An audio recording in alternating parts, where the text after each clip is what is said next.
Je vais vous montrer comment je corrige les copies. Au lieu d'écrire un seul commentaire pour la réponse de l'élève, je fais un commentaire différent pour chaque erreur.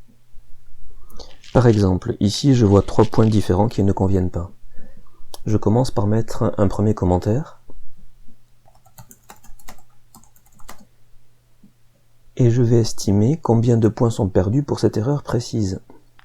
Alors je pourrais par exemple estimer que cette erreur coûte 0,5 points, du coup je tape moins 0,5. Et à chaque fois que je choisirai ce commentaire pour un élève, ça enlève 0,5 points. Mais je préfère une autre solution. Je valide sans préciser le nombre de points, et je choisis la fraction de points qui correspond à cette erreur.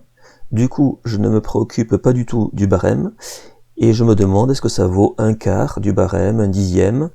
Imaginons qu'ici ce soit un dixième, donc je garde la touche CTRL appuyé et j'appuie sur la touche point d'exclamation.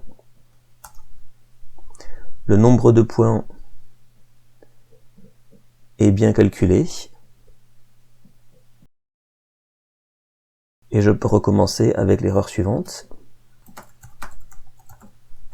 À nouveau, je valide, je choisis le nombre de points, et enfin la dernière erreur.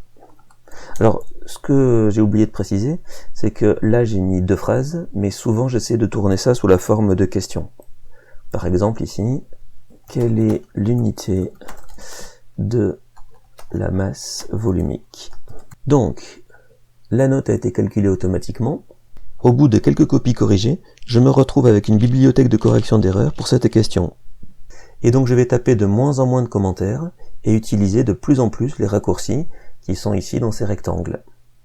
Ici, je me retrouve avec l'erreur de A et de E. Je peux faire A et E. Et ça y est, ma copie est déjà corrigée. Au fil des années, c'est cette technique qui me semble être le meilleur compromis entre le temps passé à corriger et l'intérêt de l'élève. D'ailleurs, je vous montrerai dans une autre vidéo le travail que j'attends des élèves pour qu'ils reviennent sur leurs erreurs et qu'ils corrigent leur propre copie.